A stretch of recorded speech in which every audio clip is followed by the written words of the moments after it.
क्या होगा अगर मेहता साहब की एक और वाइफ हो और उसके बारे में किसी को भी पता ना हो और एक दिन अंजलि को उसके बारे में पता चल जाए। यही देखने वाले हैं हम आज की इस स्टोरी में।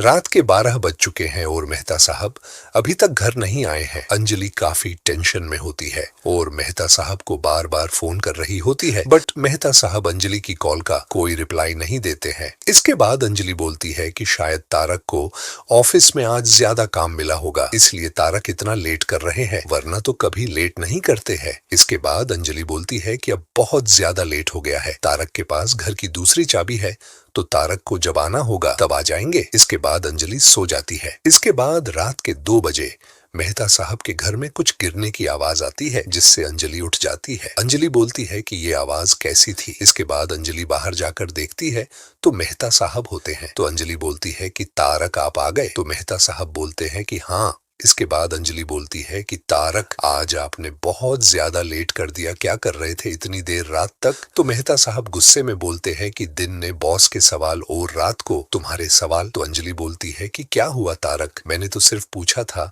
आप इतना गुस्सा क्यों कर रहे हो। तो मेहता साहब कुछ भी नहीं बोलते हैं और जाकर सो जाते हैं। इसके बाद अंजलि बोलती है कि शायद तारक थके हुए हैं और मैंने आते ही सवाल पूछने स्टार्ट कर दिए, इसीलिए तारक को गुस्सा आ गया। इसके बाद अंजलि बोलती है कि कोई बात नहीं, अभी बहुत रात हो गई है, कल सुबह इसके बारे में बात करती हूँ। इसके बाद अंजलि जैसी ही सोने लगती है, उसकी नजर मेहता साहब के फोन पर पड़ती है। मेहता साहब का फोन साइलेंट होता है और उस पर किसी का कॉल आ रहा होता है। अंजलि फोन उठाने लगती है, तभी फोन कट जाता है, बट तभी मेहता साहब के फोन पर एक मैसेज आता है, जिसे देखकर अंजलि बोलती है कि ये कौन है जो तारक को इतनी रात को मैसेज कर रही है। वो मैसेज किसी कोयल नाम की लड़की का होता है। इसके बाद अंजलि जैसे ही मैसेज पढ़ने लगती है, मेहता साहब की नींद खुल जाती है और मेहता साहब तुरंत अंजलि से अपना फोन छीन लेते हैं। अंजलि बोलती है कि ये क्या था, तारक आपने फोन छीन क्यों लिया। तो मेहता साहब अजीब अजीब बहाने बनाने लगते हैं और इसके बाद अपना फोन अपने पास रखकर सो जाते हैं। अंजलि को मेहता साहब पर शक हो जाता है। अंजलि अभी कुछ भी नहीं बोलती है, पर अंजलि मन में बोलती है कि जरूर कुछ ना कुछ तो गड़बड़ है, लड़की का मैसेज आना और तारक का ऐसे फोन छीनना, कुछ तो गड़बड़ है, मुझे कैसे भी करके पता लगाना होगा कि वो लड़की कौन है और उसके इतनी रात को तारक को क्या मैसेज किया था और क्यों किया था। इसके बाद अंजलि बोलती है कि कल सुबह मैं तारक का पीछा करूंगी और देखूंगी कि वो कहाँ जाते हैं और क्या करते हैं। इसके बाद अगले दिन सुबह अंजलि मेहता साहब को बोलती है कि रात को आपके पास किसी कोयल नाम की लड़की का मैसेज आया था, कौन है वो लड़की और आपको इतनी रात को क्यों मैसेज कर रही थी। तो मेहता साहब बोलते हैं कि अंजलि तुम मेरे ऊपर शक कर रही हो। तो अंजलि बोलती है कि नहीं तारक, ऐसी बात नहीं है, मैं तो बस ऐसे ही पूछ रही थी। तभी मेहता साहब के फोन पर बार बार उस लड़की के फोन आ रहे होते हैं। तो मेहता साहब बोलते हैं कि अंजलि अभी मुझे बहुत लेट हो रहा है, मैं ऑफिस से आने के बाद इसके बारे में बात करता हूँ। इसके बाद मेहता साहब ऑफिस के लिए निकल जाते हैं। तो अंजलि बोलती है कि तारक के पास अभी भी फोन आ रहे थे और रात को भी फोन आ रहे थे, कुछ ना कुछ तो गड़बड़ है और तारक मुझे सच नहीं बता रहे हैं, मुझे कैसे भी करके सच का पता लगाना होगा। इसके बाद अंजलि बोलती है कि मुझे अभी तारक का पीछा करना चाहिए, शायद मुझे कुछ पता चल जाए। इसके बाद अंजलि मेहता साहब का पीछा करने लगती है। तभी मेहता साहब एक रिक्शा रोककर उसमें बैठ जाते हैं। तो अंजलि भी रिक्शा पकड़कर मेहता साहब का पीछा करने लगती है।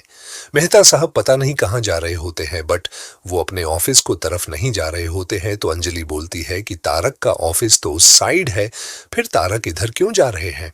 इसके बाद अंजलि बोलती है कि कोई बात नहीं, तारक कहीं भी जा रहे हो, अभी थोड़ी देर में पता चल जाएगा। इसके बाद मेहता साहब एक होटल के पास रिक्शा को रोककर वहां उतर जाते हैं। इसके बाद अंजलि भी वहां छुपकर मेहता साहब को देखने लगती है। मेहता साहब किसी को फोन कर रहे होते हैं, बोलते हैं कि मेरे पास ज्यादा टाइम नहीं है, तुम जल्दी आ जाओ। तो अंजलि बोलती है कि ये तारक किसे बुला रहे हैं। तभी एक लड़की मेहता साहब के पास आती है और वो मेहता साहब को बोलती है कि मैंने कल रात को आपको कॉल किया था, अपना उठाया क्यों नहीं।